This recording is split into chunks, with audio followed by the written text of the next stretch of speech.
Have you ever felt an inexplicable chill while interacting with someone, as if something unseen, yet deeply unsettling, was unfolding beneath the surface of their smile? Carl Jung, one of history's most brilliant psychologists, uncovered a disturbing pattern over decades of clinical work. He identified a silent signal, far more dangerous than any explicit threat. This signal often slips past our conscious awareness, yet our most primal instincts detect it. It doesn't emerge through aggressive words or openly toxic behavior.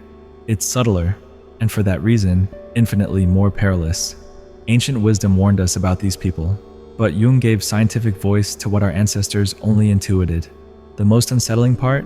This signal can emanate from individuals who appear completely normal, even charismatic. And when you sense it, the only rational response is to withdraw immediately. Shadow projection is perhaps the most dangerous psychological mechanism Jung ever identified in human relationships. Picture this. You're speaking with someone who suddenly attributes to you thoughts, intentions, or negative traits you've never expressed or exhibited. In that moment, they aren't reacting to you, but to a distorted version of you they've constructed in their own mind. Sound familiar? What you're experiencing is the raw projection of the Jungian shadow. The shadow represents everything we reject within ourselves, the traits we find unacceptable and buried deep in the unconscious. But these parts of us don't vanish. They remain out of sight, gathering force in the depths of the psyche. When someone habitually projects their shadow onto others, they reveal the most dangerous signal Jung observed: a total inability to recognize the disowned parts of themselves. These individuals literally cannot see these elements within. Instead, they see them only in others. The danger? From their perspective, you are truly embodying the very traits they reject in themselves. Spiritual traditions grasped this dynamic long before Jung described it. In Buddhism, it's the darkened mirror that reflects one's own impurities onto the world. Christianity offers the metaphor of the beam in one's own eye, even while condemning the speck in another's. What's most alarming is that the person projecting their shadow fully believes in the truth of their perception. They're not lying. They genuinely see in you what they cannot face in themselves. This distortion breeds a powerful conviction, so persuasive, in fact, that it can sway others. It can make people believe you are exactly as they describe. Modern neuroscience has confirmed Jung's insight. Our brains filter reality to confirm what we already believe. But in cases of massive shadow projection, this filter becomes a full-blown distortion. Researcher Robert Johnson compared it to wearing glasses that alter everything you see. So, how do you recognize when someone is projecting their shadow onto you? The signal reveals itself in the dissonance between their perception and your internal truth. They accuse you of motives you've never had, or emotions you haven't felt, and they do it with total certainty, immune to any evidence to the contrary. What's really happening in that moment? You're witnessing the external eruption of an internal war. They are battling parts of themselves they cannot accept, and you, unwillingly, have become the battlefield. The road to hell is paved with good intentions, says the ancient proverb, but Jung would add, and driven by those who consider themselves unquestionably good. Ego inflation represents an extraordinary danger, precisely because it disguises itself as virtue. When you encounter someone utterly convinced of their moral superiority, their spiritual infallibility, or their possession of absolute truth, you are witnessing what Jung called psychic inflation, perhaps the most alarming sign of all. Unlike simple arrogance, which is easily spotted, Jungian inflation is deeper, subtler, and infinitely more perilous. It occurs when the ego merges with archetypal forces, especially the image of the savior, the enlightened one, or the bearer of ultimate truth. In this state, a person no longer sees themselves as a fallible human being, but as a direct representative of the divine, or even the absolute itself.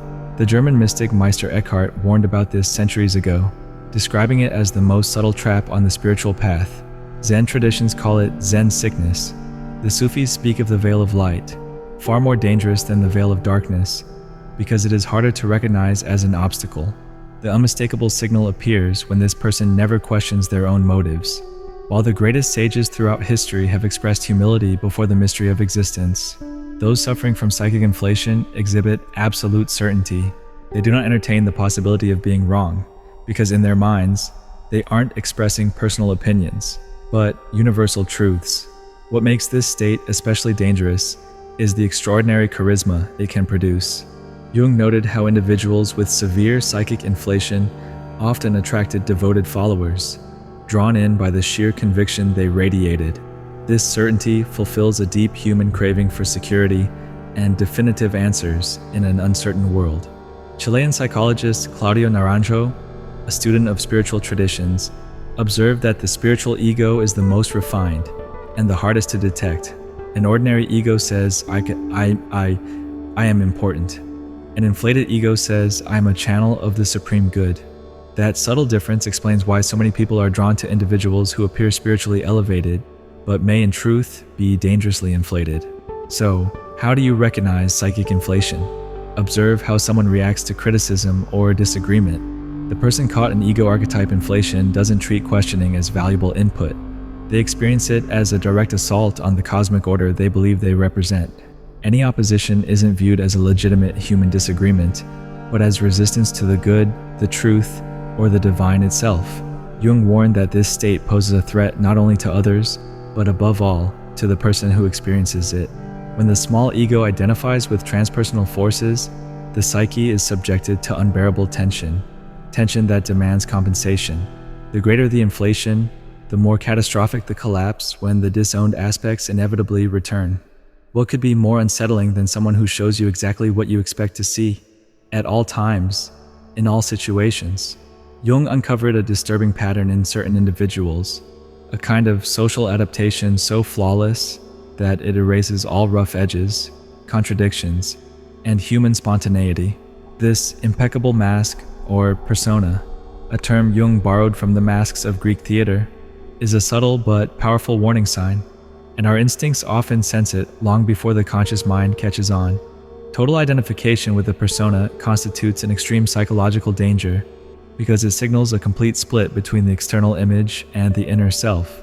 The individual has sacrificed their authenticity on the altar of social acceptance, constructing a facade so elaborate that even they have forgotten what lies behind it. As the poet Fernando Pessoa once warned, the danger is not in the mask, but in forgetting that it is a mask. Eastern contemplative traditions have recognized this phenomenon for millennia. In Zen Buddhism, there's a concept called the original face before birth, that essential core of being, which exists beyond all social constructions. Taoist masters cautioned against polishing the surface so obsessively that the substance beneath is worn away. Jung translated these ancient insights into the language of modern psychology, and the warning sign is unmistakable. You begin to sense an eerie artificiality in your interaction with someone. Their behavior may be technically flawless. They know exactly what to say, how to act, which expressions to wear, but it all lacks the unpredictability, the contradictions, and the emotional nuance that define genuine humanity. As Jungian analyst James Hollis observed, excessive perfection in social adaptation often signals a corresponding emptiness in inner life. Contemporary neuroscience has uncovered something remarkable about this dynamic. Our brains contain mirror neurons, sensitive detectors that pick up subtle mismatches between what a person says and how they express it through facial tone, body language, and energy. When someone's social mask is fully detached from their inner reality, these neurons fire a warning signal, which we register as a strange, inexplicable sense of unease or mistrust. But the real danger lies deeper, in what this extreme dissociation conceals. When someone channels all their psychic energy into maintaining a flawless external image, the rejected parts of their personality don't disappear. They gather in the unconscious, coalescing into what Jung called the shadow. And the more rigid the persona, the more chaotic and destructive the shadow will be, when, not if, it emerges. Jung's close collaborator, Marie-Louise von Franz, observed that individuals with seemingly perfect social adaptation often suffer from shadow eruptions, explosive moments where all that repressed energy breaks loose in unpredictable, even dangerous ways. This explains why the people who appear the most put together are sometimes capable of the most shocking and destructive behavior. To fully identify with the persona, in Jung's words, is to commit a betrayal of the self, an abandonment of authentic individuality in favor of a socially accepted illusion. And like all profound betrayals, it eventually exacts a heavy psychological toll. Now imagine this. You're speaking with someone you've known for a while, and suddenly, something shifts. They're still physically present, same face, same voice, but something fundamental has changed. Their gaze, their energy, the very quality of their presence. It's as if something ancient and transpersonal is now looking at you through them. Traditional cultures have long recognized this phenomenon as a form of possession. Jung called it archetypal possession, and he considered it one of the most alarming states a human being can enter. Archetypes, according to Jung, are primordial patterns embedded in the collective human psyche. They shape our perception of reality and can express both light and shadow. When an archetype possesses a person's consciousness, individual identity dissolves. They become a mouthpiece for psychic energies that far exceed their capacity for understanding, let alone integration. Shamanic traditions understood this intimately. Anthropologist Mircea Eliade documented how shamans differentiated between controlled channeling states and dangerous possessions, in which the ego is completely overwhelmed. In Christian mysticism, the practice of discernment of spirits served as a vital tool to distinguish between healing forces and those that could devastate the soul. The warning sign? You'll feel that someone has lost their psychological flexibility, their capacity to flow, to adapt, to reflect. Instead, they've become locked into a single psychic role. It might be the savior, the warrior, the victim, or the infallible judge. The specific archetype matters less than the total identification with it. Telltale signs include a strange intensity in the eyes, a rigid, almost scripted quality to their speech, and the creeping sense that the person in front of you is no longer fully present in the ordinary human sense.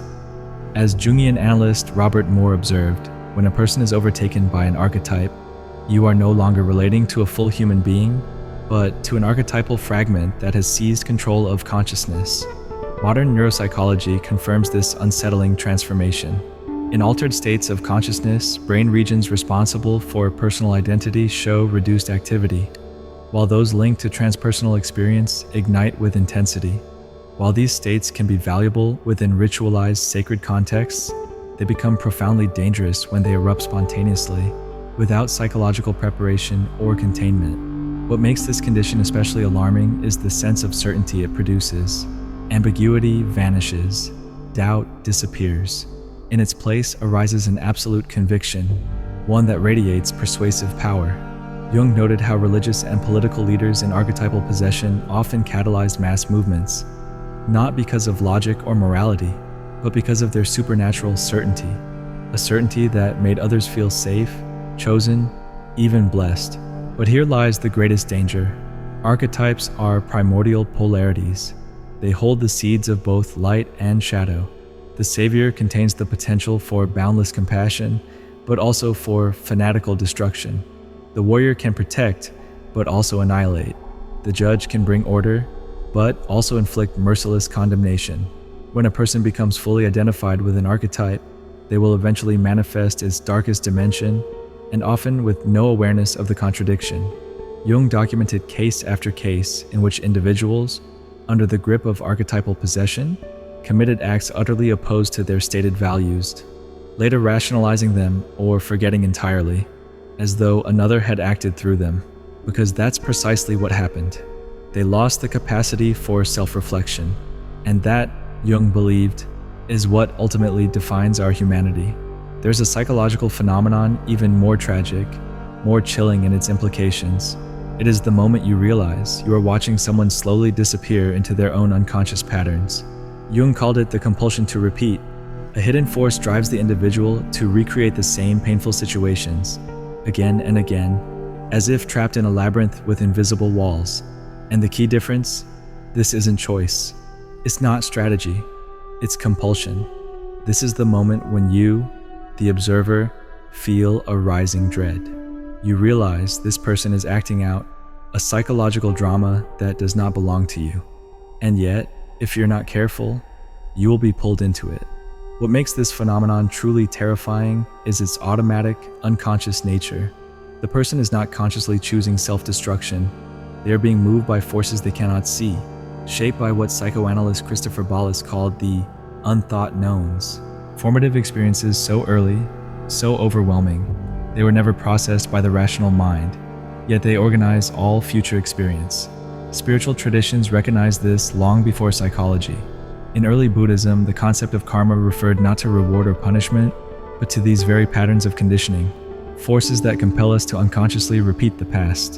In the Judeo-Christian tradition, The idea of original sin can be interpreted as inherited psychological patterns, a burden passed from one generation to the next, reenacted without conscious awareness. The revealing sign appears when you observe someone who continually finds themselves in the same painful dynamics, different faces, different settings, but always the same script. And perhaps most unsettling of all, they are genuinely surprised each time. To them, it feels like fate, like misfortune, like the world is against them. But in truth, they are the unconscious architect of their own recurring pain. Contemporary neuroscience has found a striking biological parallel. Early emotional experiences, especially traumatic ones, literally carve neural pathways in the brain. These become default routes of thought and feeling, psychic highways of least resistance, and unless interrupted, the mind will follow them again and again, no matter the cost. The brain, shaped by trauma and repetition, begins to form a neurological expectation, a model of reality that unconsciously seeks its own confirmation, even if that reality breeds only suffering. And here's the most dangerous truth. People caught in unconscious repetition, compulsions often attempt, without knowing it, to recruit others into roles within their unresolved psychic drama. As psychoanalyst Donald Kulshid warned, unprocessed trauma demands to be staged. Without realizing it, you may be drawn into a performance, a script written long before you ever enter the stage. Jung noticed a chilling phenomenon. The deeper the unconscious pattern, the more the outer world seems to conspire in its repetition. Meaningful coincidences, what he called synchronicities, begin to cluster around the individual, as if fate itself is reenacting their inner wounds. They don't see it as repetition. They experience it as betrayal, as injustice, as destiny. Each new encounter, each painful collapse, feels unearned, yet follows the same script, again and again. Marie-Louise von Franz captured it perfectly. Until you make the unconscious conscious, it will direct your life, and you will call it fate. The most disturbing element is the magnetic pull of it all. Those who are trapped in unconscious repetition emit signals, unspoken invitations, that draw in the very people needed to recreate the original trauma. Jung called this negative synchronicity, the extraordinary capacity of the unconscious to orchestrate encounters that perpetuate its unresolved pain. But if these signals reveal the deepest psychological dangers, Jung also left us with the key to transcend them. That key is the conscious integration of the shadow. This is the dividing line between those who are psychologically dangerous and those who have begun the journey toward wholeness. And the signs of this transformation are unmistakable. It does not look like moral perfection. It looks like a humble reckoning with one's own darkness, an ability to say, without shame or pride, yes, I contain the very same flaws I judge in others. As Jung put it, I would rather be whole than good. Contemplative traditions across history have described this process. Tibetan Buddhists speak of transforming poison into medicine. Western alchemists symbolized it as turning lead into gold. Each points to the same truth, the transmutation of shadow into consciousness. And neuroscience now supports what mystics always knew. Researchers like Daniel Siegel have shown that integrating dissociated parts of the self creates new neural pathways, bridging ancient emotional circuits with the prefrontal cortex, linking impulse to reflection, instinct to awareness. This is what makes shadow work radically transformative. Because when we bring light to the darkest parts of the psyche, we disarm their power to control us. As Jungian analyst Robert Johnson once wrote, "What we deny does not disappear. It simply emerges in forms over which we have less control. To integrate the shadow is to reclaim power, to turn what once threatened to destroy us into creative force. The person who has done this work, even partially, exhibits a rare quality. They see the world in shades of gray. They no longer divide reality into saints and villains. They recognize complexity not out of cynicism, but from compassion, because they've met their own contradictions face to face." As James Hollis put it, psychological maturity begins when we abandon the fantasy of our absolute innocence. True spiritual teachers have always embodied this integration. The Dalai Lama speaks openly of his moments of anger. Teresa of Avila confessed her spiritual dryness. Rumi turned his contradictions into poetry. This radical honesty stands in sharp contrast to those who wear the mask of spiritual or moral perfection, yet remain fractured within. The most reliable sign of someone walking this path? A strange fusion of genuine humility, not self-deprecation, and quiet authority, not dominance. They no longer need to prove themselves, because they've begun to realize there is nothing to prove. As Zen master Shunryu Suzuki wrote, "In the beginner's mind, there are many possibilities.